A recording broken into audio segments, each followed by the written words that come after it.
Hello friends, स्वागत है आपका अपने यूट्यूब चैनल ऑनलाइन महल में। अगर आप हमारे चैनल पर पहली बार आए हैं तो प्लीज़ सब्सक्राइब करें और बेल आइकन को प्रेस करके नोटिफिकेशन ऑल पर क्लिक करें इसी तरह के वीडियो टाइम टू टाइम पाने के लिए। तो चलिए वीडियो को स्टार्ट करते हैं।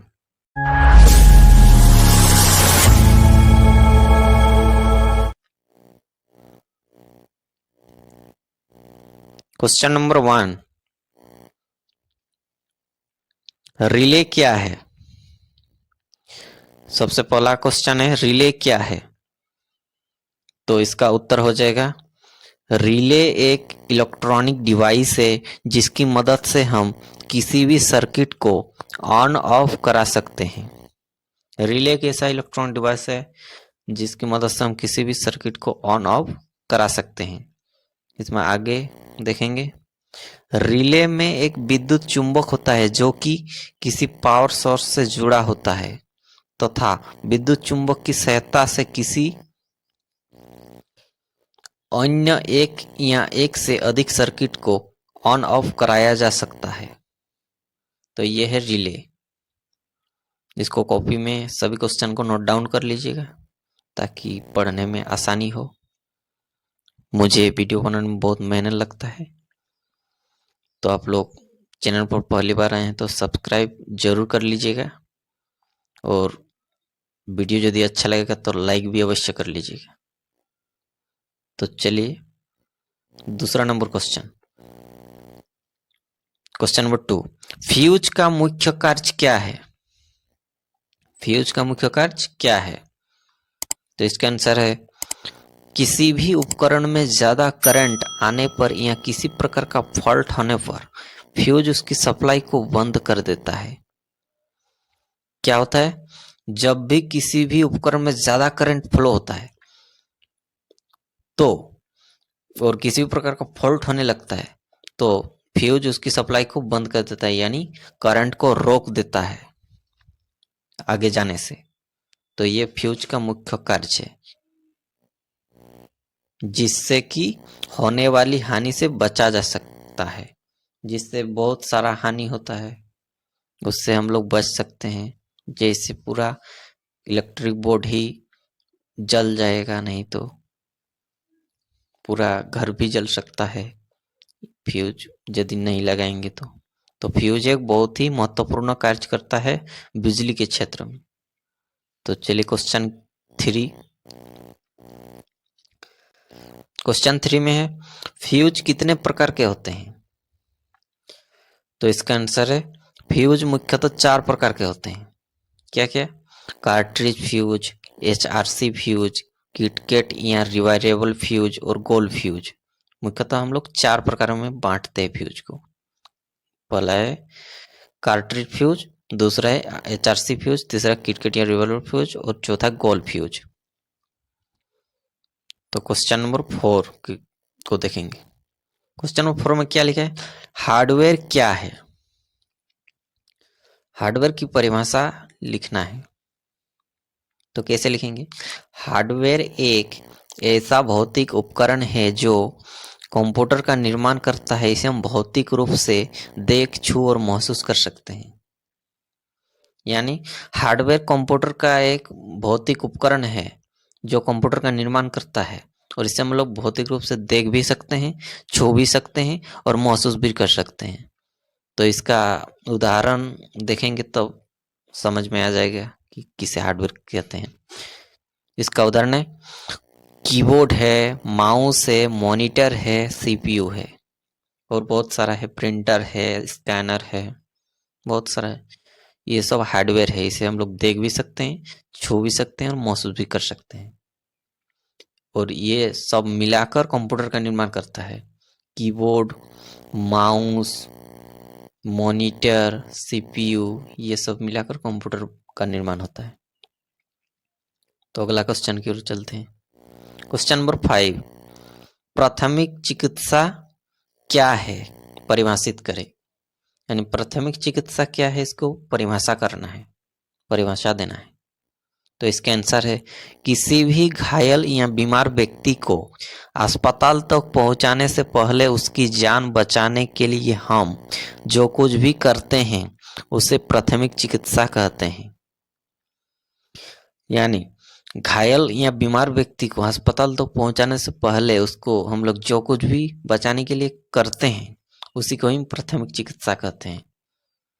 आगे इसमें लिखा हुआ है, उस आपातकाल में पड़े हुए व्यक्ति की जान बचाने के लिए हम आसपास के किसी भी वस्तु का उपयोग कर सकते हैं जिससे जल्द से जल्द उसको आराम मिल सके और अस्पताल ले जाते समय, यानी अस्पताल ले जाते समय ज़्यादा से ज़्यादा मतलब जल्द से जल्द आराम मिल सके, इसके लिए हम लोग जो कुछ भी वस्तु का उपयोग करते हैं उसको ठीक करने के लिए व्यक्ति को, तो उसी को हम प्राथमिक चिकित्सा कहते हैं।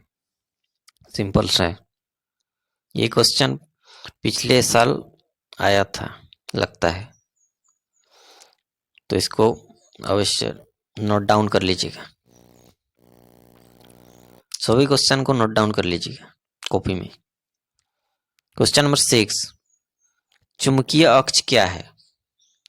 आंसर है, किसी चुंबक के उत्तरी ध्रुव और दक्षिणी ध्रुव को मिलाने वाली काल्पनिक रेखा को चुंबकीय अक्ष यानी मैग्नेटिक एक्सिस कहते हैं। यानी जैसे ये चुंबक है, इसका नॉर्थ पोल है इधर और साउथ पोल है इधर, मतलब उत्तरी ध्रुव नॉर्थ पोल और दक्षिणी ध्रुव साउथ पोल डिवाइड है बराबर भागों में।